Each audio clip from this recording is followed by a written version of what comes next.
August 7, 1999. The air in the Monongahela National Forest was thick with the scent of pine, damp earth, and the faint, sweet smell of campfire smoke, a potent cocktail of wilderness that, at precisely 8:17 p.m., would transform from idyllic to sinister. A single, small, iridescent green sequin, roughly the size of a lentil, lay half buried in the mossy soil near the charred remnants of a long-extinguished campfire, a silent, glittering harbinger of the chilling events that were about to unfold. 20-year-old Emily Hayes, known for her vibrant red hair and a laugh that echoed joyously through any gathering, had just finished toasting a marshmallow to a perfect golden brown, the sticky confection melting deliciously in her mouth. Her beloved faded blue flannel shirt, a comfort in the cool mountain evenings, still carried the faint scent of her grandmother's lavender sachets. Beside her, 20-year-old Jess Miller, Emily's lifelong best friend, a psychology major whose quiet, observant nature often belied a fierce loyalty, meticulously packed away the s'mores supplies into a bear-proof container, her movements precise and efficient even in the dimming twilight. Across the crackling embers, 19-year-old Chloe Davis, the youngest of their trio, a spirited art student with a penchant for sketching the raw beauty of nature, was humming softly as she carefully placed her sketchbook and charcoal pencils into her oversized canvas bag. Chloe had chosen this particular campsite, nestled deep within a secluded section of the forest, far from the more popular, bustling areas, for its unparalleled stargazing opportunities and the profound sense of isolation it offered. Their plan for the weekend, meticulously organized over weeks of excited phone calls and late-night planning sessions, was simple. 2 nights of uninterrupted wilderness immersion, a digital detox from the burgeoning demands of college life, culminating in a sunrise hike to Bald Knob on Sunday morning. This was their annual ritual, a cherished escape from the increasing complexities of young adulthood. Emily had just leaned back against a rough-hewn log, savoring the last vestiges of her marshmallow, when a sudden, unexpected sound, a sharp crack of a twig from beyond the immediate perimeter of their camp, cut through the quiet symphony of the forest. The usual nocturnal sounds, the chirping of crickets, the distant hoot of an owl, the gentle rustle of leaves, suddenly felt muted, swallowed by an encroaching, unnatural silence. The 3 friends exchanged a quick, nervous glance, their light-hearted chatter immediately ceasing. "Just a deer, probably," Jess murmured, though her voice held a note of forced bravado that didn't quite convince even herself. Chloe, ever the artist, had already instinctively reached for her small, handheld flashlight, her thumb hovering over the switch, her intelligent eyes scanning the deepening shadows beyond the firelight's comforting glow. They had no way of knowing that this seemingly innocuous moment, this shared, fleeting apprehension, would be the final, indelible image of their carefree camaraderie before the natural world, as they knew it, fractured into an unbearable, agonizing mystery. Their 3 brightly colored backpacks, meticulously organized with their hiking gear and personal effects, lay neatly stacked near the largest tent, a vibrant testament to their youthful optimism, soon to become silent, poignant relics of a life abruptly paused, a routine violently interrupted. The small, iridescent green sequin, still partially hidden in the mossy soil, remained unnoticed for another excruciating 72 hours until a diligent state police evidence technician conducting a secondary sweep of the now foreboding campsite finally spotted it, a minute, solitary clue destined to hold a quarter-century of unspoken truths. The immediate aftermath of the missing campers report, triggered by the frantic call from Jess Miller's parents at 8:30 a.m. on Monday, August 9, 1999, after the girls failed to return from their weekend trip, dissolved into a chaotic maelstrom of fear and uncoordinated searching within the vast, labyrinthine expanse of the Monongahela National Forest. The Miller, Hayes, and Davis families, a grim, silent tableau of escalating panic, converged at the local state police barracks in Elkins, their faces etched with a profound, bone-deep dread that transcended the humid, oppressive air of the late summer morning. Detective Sergeant Tom O'Malley, a man whose rugged face and weary eyes bore the indelible roadmap of 25 years with the West Virginia State Police, the lines around his eyes etched deeper by every unsolved case, listened to the frantic, fragmented reports. He knew with a certainty that chilled him to the bone that the first 48 hours were paramount in wilderness disappearances, a rapidly closing window of opportunity that often dictated the outcome of such agonizing incidents. The Elkins detachment, a small force of only 10 troopers, was immediately overwhelmed. Calls flooded the dispatch line, not just from concerned family and friends, but from regional media outlets, their reporters sensing the escalating tragedy. O'Malley, a man who believed in the methodical, relentless pursuit of facts, immediately established a command center in the barracks' cramped conference room, transforming the utilitarian space into a hub of controlled chaos. He instructed his troopers to deploy immediately to the last known location of the girl's vehicle, a Forest Service parking lot near the main entrance to the wilderness area, and to canvass the vast trail system for any sign of their campsite. He called for K-9 units from neighboring counties and the State Park Service, knowing the acute sense of smell of a trained dog could be the only hope in the dense, pine-choked,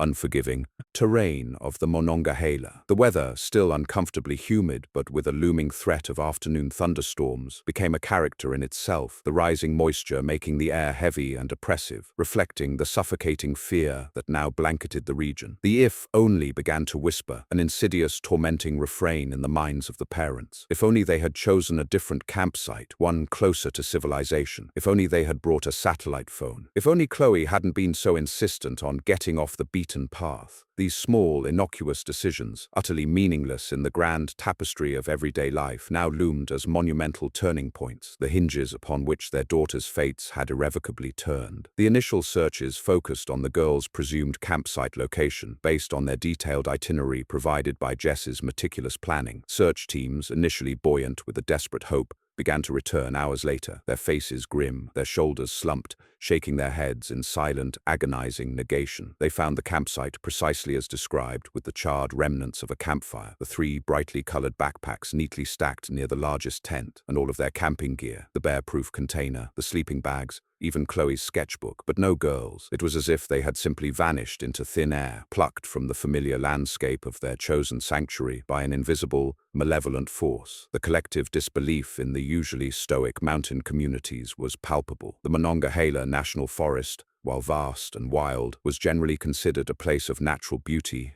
and adventure, not a site of terrifying disappearances. The idea that something so profoundly evil could penetrate their wilderness escape was not just terrifying. It was an affront to their very understanding of the natural world. A local park ranger, a man who had worked the forest for 30 years, was interviewed by a regional news crew, his voice thick with uncharacteristic emotion as he described the girls. Young, full of life, just enjoying nature. It doesn't happen here, not like this. His words echoed the sentiment of everyone, a collective sense of vulnerability and shattered peace. Detective O'Malley, watching the frantic, fruitless searches unfold, felt the familiar tightening in his chest, the grim recognition of a case rapidly moving from a missing persons investigation to something far more sinister. He knew, from bitter experience, that the absence of evidence was often, in itself, a chilling form of evidence. The lack of any struggle at the campsite, any obvious signs of a fight, any discarded possession suggested a scenario that was almost too horrifying to contemplate, that the girls had gone willingly, or had been taken with such swift, brutal efficiency that no trace remained beyond their neatly organized camp. The small, iridescent green sequin, still unnoticed near the campfire's ashes, lay patiently in the mossy soil, a silent observer holding a secret that would remain buried for decades, a testament to the methodical, grinding passage of time that would transform this frantic search into a haunting, unsolved mystery. The meticulous collection of environmental samples from the campsite, handfuls of damp earth, stray pine needles,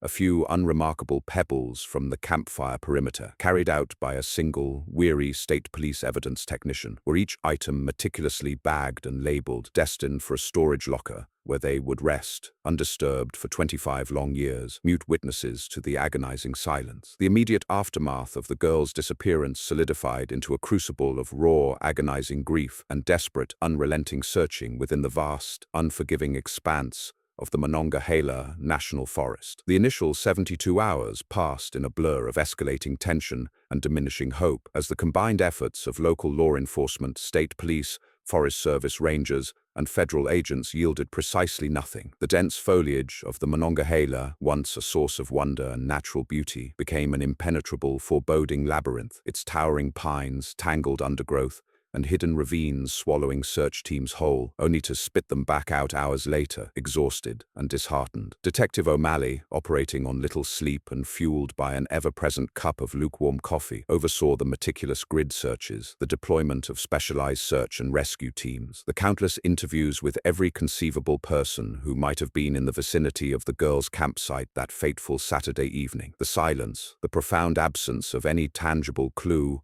was the most chilling aspect of the investigation. There were no signs of a struggle near the tents, no discarded items beyond their well-ordered camp, no footprints that didn't belong to the searchers, no abandoned personal effects. It was as if the girls had simply vanished into thin air, plucked from the familiar landscape of their chosen sanctuary by an invisible, malevolent force, leaving behind only an echoing void. Emily Hayes's mother, Carol, a woman whose initial frantic energy slowly gave way to a profound, bone-deep weariness, clung to the faintest whisper of hope, organizing local vigil groups, printing thousands of missing persons flyers that depicted Emily's smiling face, her vibrant red hair, and hopeful eyes staring out from countless lampposts and store windows across the county. Jess Miller's parents, normally the quiet anchors of their community, retreated into a stunned, silent grief, their once resilient spirits seeming to dim as days bled into weeks. Chloe Davis's father, an artistic man who had encouraged her love of nature, transformed his anguish into a grim,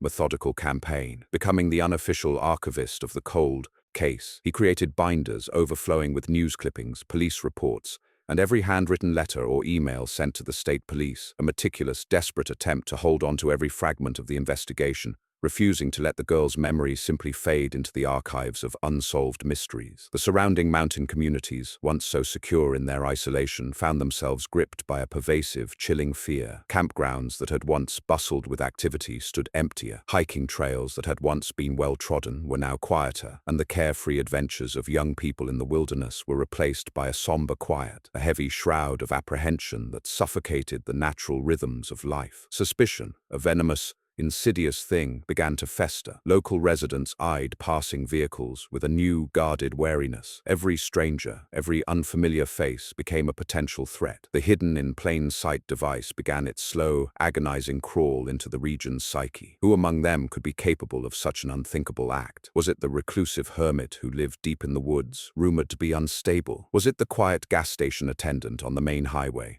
the one who always seemed a little too eager to chat? The questions, whispered in hushed tones, turned friends into suspects, and trust into a fragile, easily shattered commodity. Detective O'Malley, acutely aware of the corrosive effect of prolonged uncertainty on a close-knit community, worked tirelessly to temper the growing paranoia, reminding his troopers to stick to the facts, to avoid speculation, to maintain a professional detachment in the face of widespread panic. But even he, a man of logic and hardened experience, felt the chilling tendrils of irrational fear begin to creep into his own thoughts. The weather, which shifted from humid and oppressive to sudden, violent thunderstorms that lashed the forest, felt like a cruel joke, the raw, untamed power of nature mirroring the raw, untamed fear that now gripped the hearts of the missing girls' families. The passage of weeks brought no answers, only a deepening, unbearable silence. The initial flood of media attention began to recede, replaced by sporadic updates and the grim designation of a cold case in regional news reports. The FBI, after an exhaustive but fruitless 6-week search, officially scaled back their presence, leaving Detective O'Malley and his dwindling team to shoulder the crushing weight of an unsolved mystery. The reward for information, initially a modest $25,000,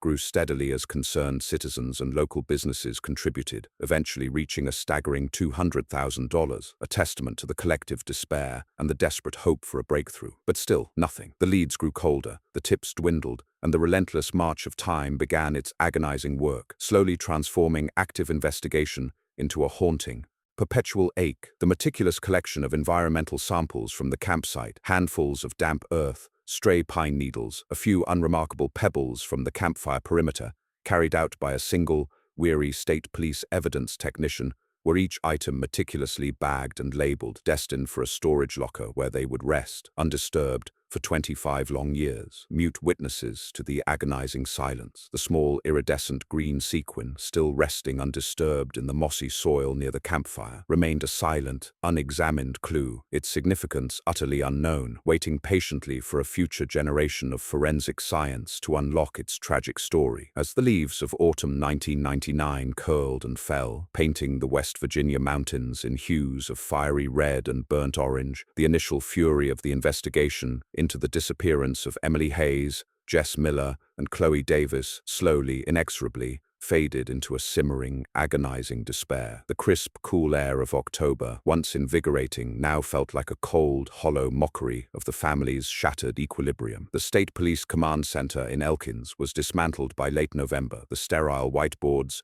and overflowing evidence boxes replaced by the somber quiet of families living in suspended animation. Carol Hayes, her once vibrant red hair now streaked with premature gray, began a ritualistic daily drive to the entrance of the Monongahela National Forest, placing a single, freshly cut white lily at the trailhead marker, a silent, poignant offering to the vanished, a testament to her enduring maternal love. Jess Miller's parents, their stoic facades crumbling under the weight of unrelenting grief, found solace in community, organizing support groups for families of missing persons, transforming their personal tragedy into a source of empathy for others. Chloe Davis's father, ever the artist, retreated into his studio, sketching haunting landscapes of the Monongahela, his art now a raw, expressive outlet for his profound, unyielding sorrow, his works often featuring an empty space where his daughter's figure should have been. Detective O'Malley, the weight of the unsolved case settling heavily upon his aging shoulders, found himself increasingly haunted by the blank spaces in his memory, the absence of any concrete evidence. He kept a single, faded photograph of the three girls, smiling brightly on a previous camping trip, tacked to the corkboard above his desk, a constant, silent reminder of the profound failure that gnawed at his professional conscience. He would often drive the winding, deserted forest roads, slowly, meticulously, his eyes scanning every ditch, every thicket, every forgotten turnoff, a futile, ritualistic search for something, anything that had been missed. The years began to fold into each other, each autumn bringing with it the bittersweet reminder of that fateful August evening. 2000, 2002.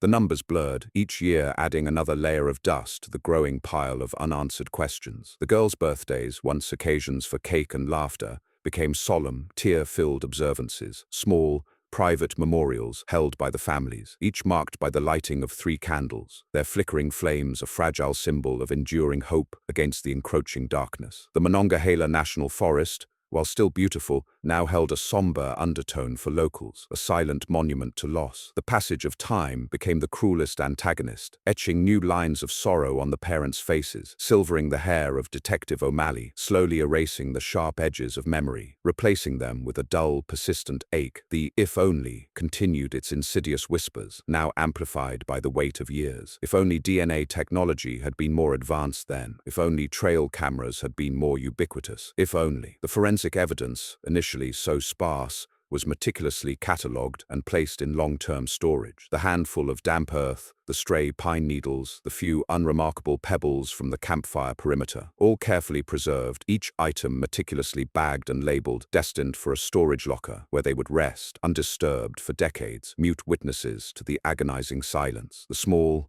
iridescent green sequin, still resting undisturbed in the mossy soil near the campfire, remained a silent, unexamined clue, its significance utterly unknown, waiting patiently for a future generation of forensic science to unlock its tragic story. Detective O'Malley retired in 2010, a man carrying the burden of an unsolved case, his desk cleared except for the faded photograph of Emily, Jess, and Chloe, their bright, youthful smiles a stark contrast to the grim reality of their enduring absence. He left the department with a quiet dignity, but the unspoken regret of the Monongahela Three's disappearance would forever be etched into the fabric of his soul, a chilling reminder of the limits of human investigation in the face of an invisible, calculating evil. The chilling, relentless march of time, a force more insidious than any human antagonist, continued its work, transforming the active investigation into the disappearance of Emily Hayes, Jess Miller, and Chloe Davis into a haunting cold case, a spectral presence that loomed over the communities surrounding the Monongahela National Forest like a permanent shadow. As the 2010s gave way to the 2020s, the families, once vibrant and full of life, bore the indelible marks of their prolonged grief. Carol Hayes's hair, once a fiery red,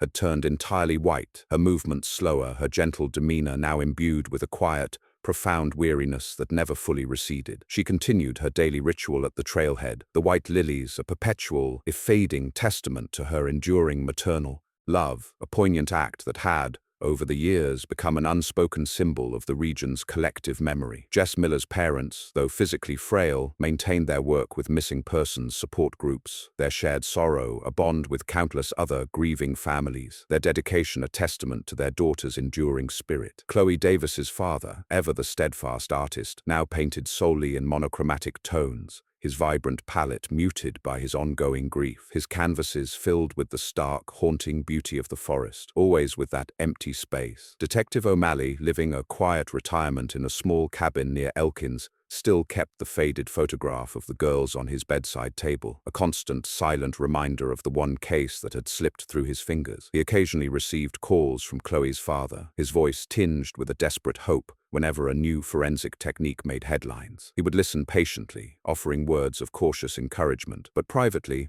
he harbored little expectation of a breakthrough. The West Virginia State Police, now led by a younger generation of troopers who had only heard the Monongahela 3 case as a somber legend, occasionally reviewed the case files, but the sheer volume of cold data, the absence of any new leads, made it a daunting, almost insurmountable task. The passage of time device was starkly evident. The children who had been Emily, Jess, and Chloe's classmates were now adults with families of their own, their memories of the girls tinged with the bittersweet melancholy of childhood friendships cut tragically short. The communities themselves had changed, but the underlying sense of vulnerability remained, a quiet, lingering scar on the region's collective psyche. The secluded campsite, their chosen sanctuary, had entirely reverted to wilderness, its man-made disturbances long since reclaimed by nature, a poignant metaphor for the slow erosion of memory and hope. The forensic evidence, meticulously stored for decades, became a silent testament to the painstaking work of the original investigators. The damp earth, the stray pine needles, the microscopic dust samples, each item remained in its hermetically sealed bag, a testament to the foresight of those who understood that science, given enough time, might one day speak where human witnesses could not. The forensic salvation theme, however, was still a distant, almost mythical promise, a whisper in the dark of a scientific miracle yet to come. The small, iridescent green sequin, still embedded in the mossy soil near the campfire, its synthetic material slowly degrading under the relentless sun and seasonal rains, but its unique optical properties still intact, a silent, enduring testament to a moment of unimaginable tragedy. It waited patiently for the advent of a new scientific discipline, one that would scour the invisible fingerprints of the past to uncover a truth hidden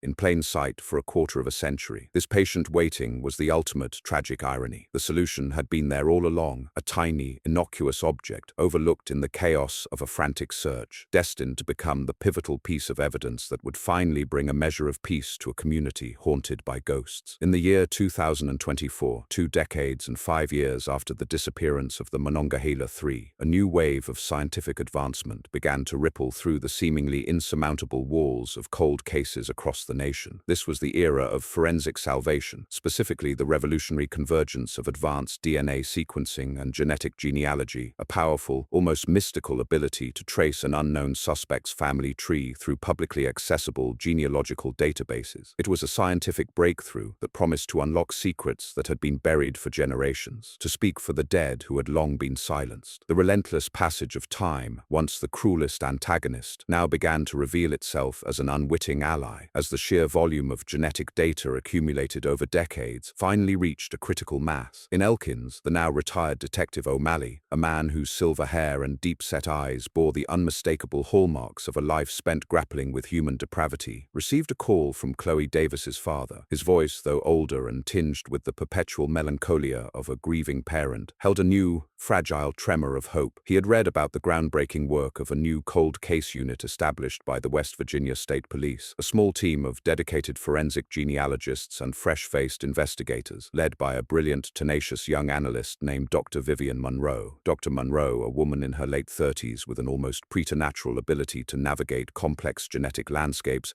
had a passion for unsolved cases, viewing them not as dead ends but as intricate puzzles waiting for the right key. She and her team were systematically reviewing cold cases across the state, prioritizing those with preserved, albeit minute, biological evidence. The Monongahela 3 case, with its tragically sparse but meticulously preserved evidence, immediately caught her discerning eye. Detective O'Malley, recalling the meticulously bagged and labeled samples from the original investigation, the damp earth from the campsite, the stray pine needles, the few unremarkable pebbles, provided the necessary access codes to the state's Central Evidence Repository, a vast, climate-controlled vault where the past lay dormant, waiting to be reawakened. The core of Dr. Monroe's strategy lay in the concept of genetic genealogy, a method that bypassed traditional DNA databases like CODIS, which only compared direct matches to known offenders, and instead utilized the vast, ever-growing repositories of genetic information submitted by ordinary citizens to commercial genealogy sites. By uploading an unknown suspect's DNA profile to these public databases, Dr. Monroe and her team could identify distant relatives, then construct elaborate family trees, meticulously narrowing down the pool of potential suspects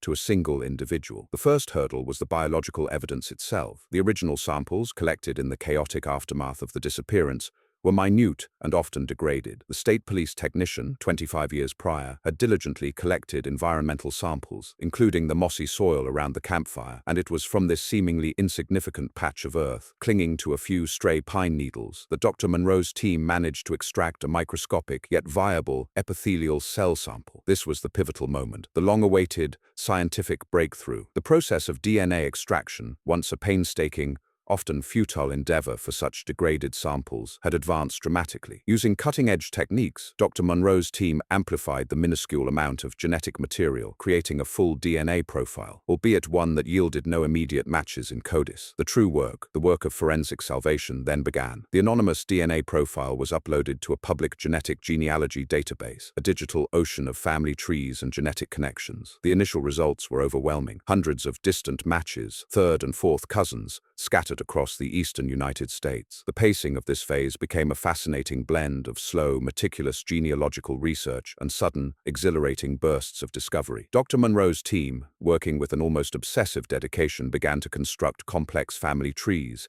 tracing ancestral lines back through generations, cross-referencing names, birth dates, and geographical locations. They identified a common set of great-grandparents, then a common set of grandparents, systematically narrowing down the vast digital haystack of humanity to a single localized genetic cluster. The weather outside the state police lab in Charleston, often characterized by the misty, cool air of the mountains, now felt symbolic of the intense, focused heat of their investigation, a concentrated energy burning through decades of cold data. Carol Hayes, Jess Miller's parents, and Chloe Davis's father, though now physically frail, followed every development with a renewed, desperate hope, their lives, once defined by absence, now infused with the thrilling possibility of an answer. The irony was profound. The very technology that allowed individuals to trace their ancestry and connect with long-lost relatives was now being repurposed to unmask a killer, using the innocent act of self-discovery to reveal a dark, hidden truth. The meticulous work of Dr. Monroe's team, fueled by the unwavering commitment of the families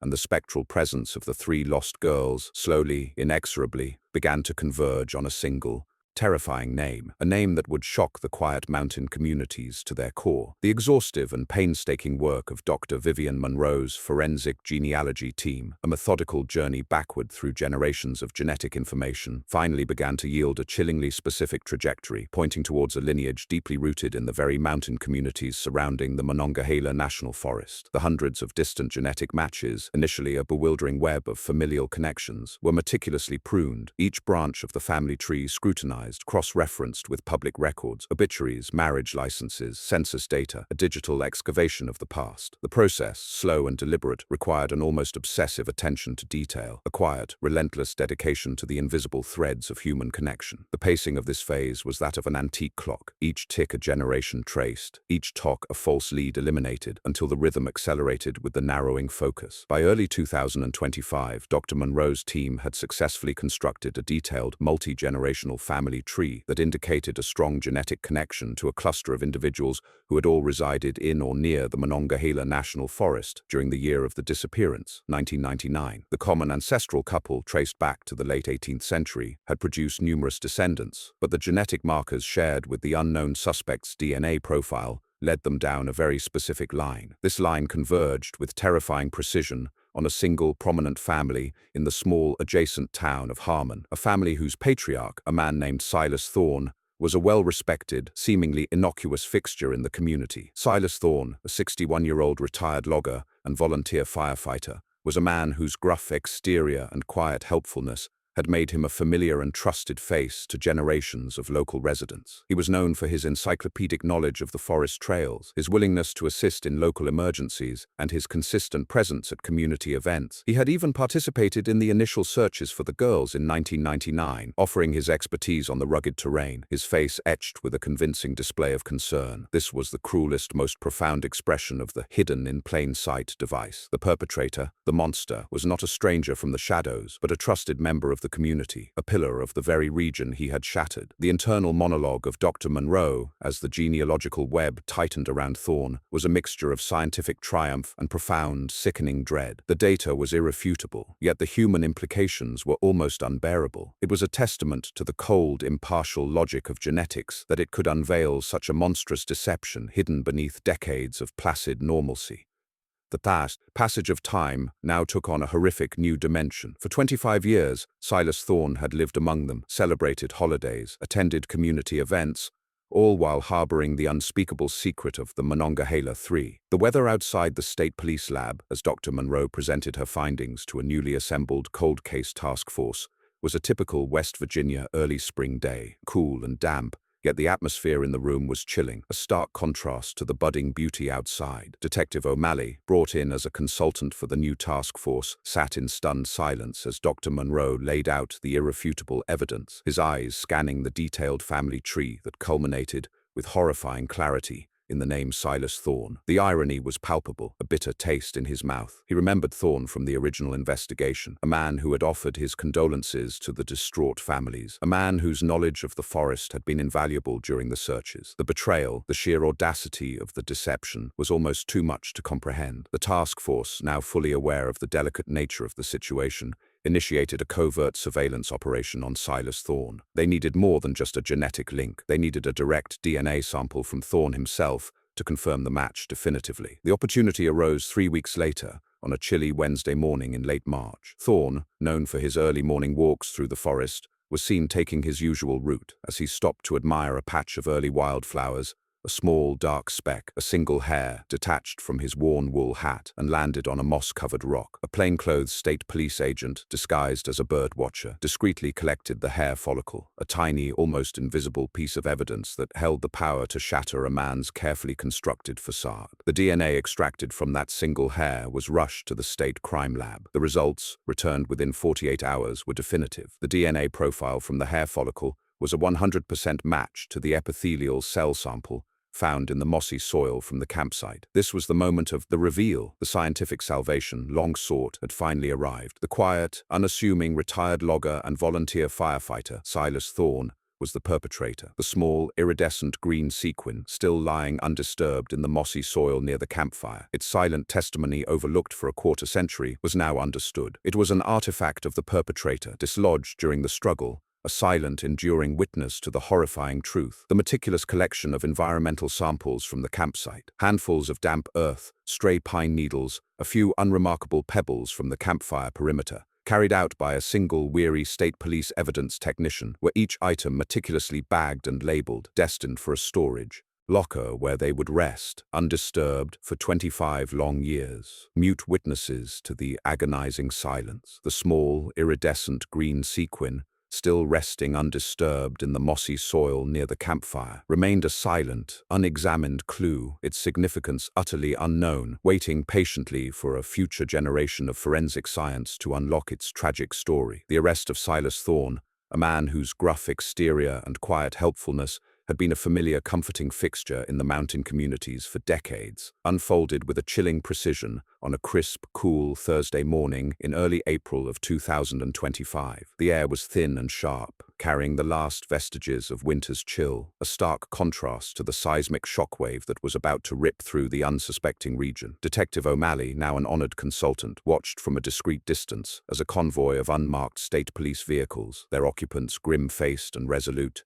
converged on Thorne's modest, weather-beaten cabin, nestled deep in the woods outside Harmon. The scene was devoid of the dramatic fanfare often depicted in crime thrillers. It was a quiet, almost somber operation, reflecting the gravity of the 25-year-old mystery. Two uniformed state troopers, men who had likely received Thorne's aid on countless local emergencies, approached his front door, their faces carefully neutral. Thorne, dressed in his usual flannel shirt and work jeans, emerged onto his porch with a questioning, almost annoyed expression, a thermos of coffee in his hand, as if he expected a neighborly query about a fallen tree. The moment the lead state police agent, a tall, imposing figure, identified himself and stated the nature of their visit, a subtle, almost imperceptible flicker crossed Thorne's face, a momentary loss of composure, a fleeting glimpse of the monster lurking beneath the meticulously maintained facade. The reveal, arrest, was not a shout, but a whisper, a cold, clinical statement of fact. "Mr. Thorne, we have reason to believe you are responsible for the disappearance of Emily Hayes, Jess Miller, and Chloe Davis in August of 1999. We have a warrant for your arrest." The words, delivered calmly and without inflection, hung heavy in the crisp morning air, carrying the full, devastating weight of 25 years of unanswered prayers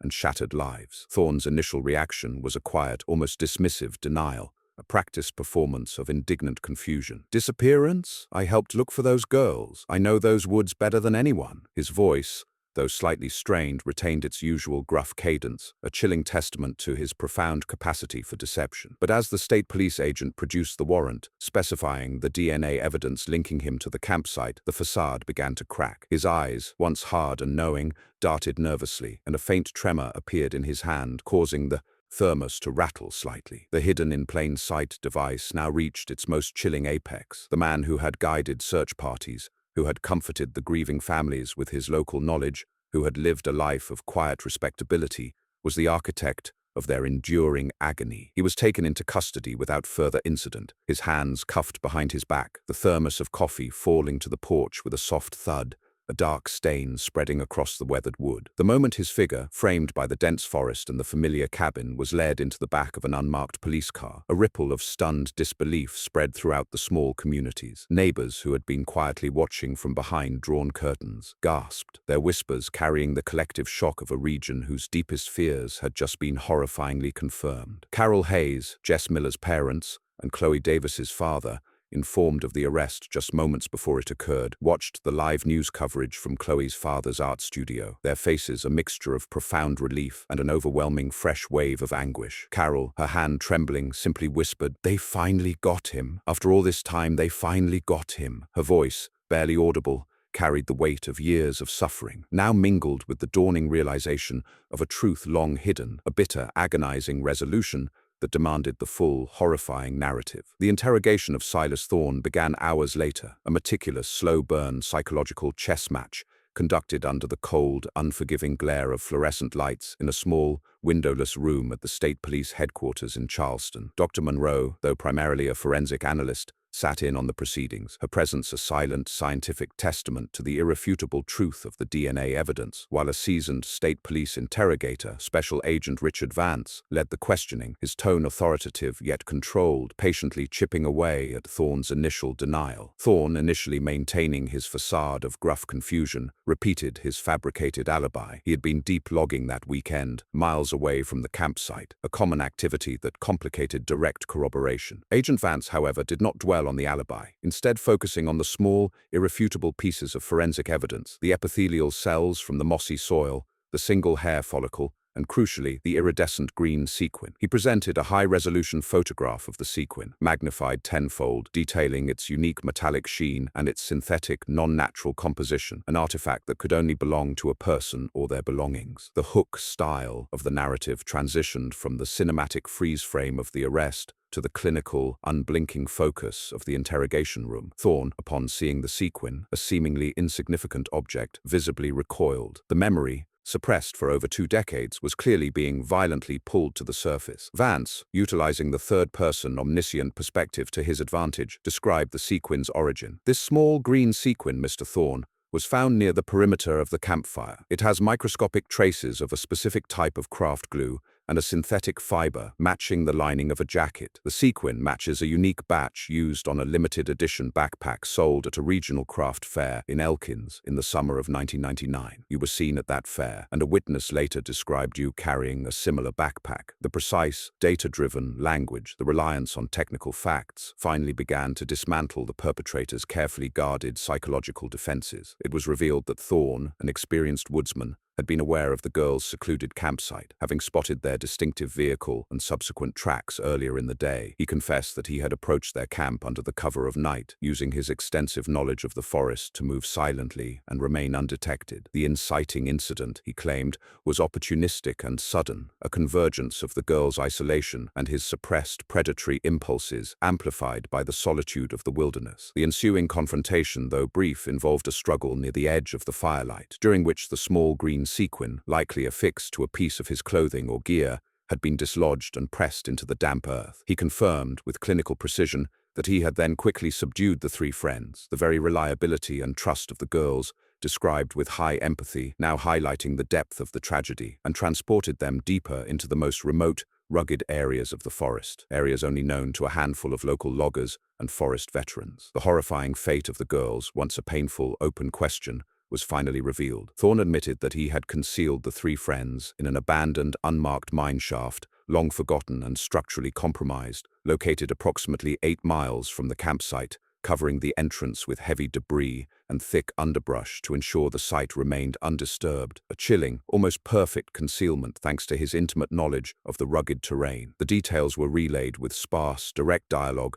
and chilling summarized speech, reserving the few direct quotes for his final, almost defiant statement. "The forest always keeps its own secrets. I thought it would keep this one too." The irony was stark and devastating. The man who was a respected local guide and protector of the forest, the one who assisted in every search, was also the one who used its vast, unforgiving solitude as the canvas for his horrific crime, exploiting the very trust the community placed in him. The meticulous coordinates provided during the confession, coupled with Thorne's detailed, monotonous description of the extremely difficult access route, allowed the state police task force to locate the long-hidden, collapsed mine shaft 75 hours after the arrest, deep in a remote, forgotten corner of the Monongahela. The discovery, on a cold, misty morning, brought with it a profound, visceral wave of melancholic resolution, the resolution that was bittersweet. The mine shaft, dangerous and unstable, required specialized retrieval efforts, but within days, the remains of Emily Hayes, Jess Miller, and Chloe Davis were recovered, still wearing fragments of the clothes they had been wearing on that cool August evening in 1999. The remnants of their personal effects, a tarnished silver locket, a cracked pair of reading glasses, a water-stained page from Chloe's sketchbook depicting a half-finished drawing of the night sky, were meticulously recovered, sacred relics from lives brutally curtailed. The forensic analysis confirmed the identities immediately, bringing an undeniable,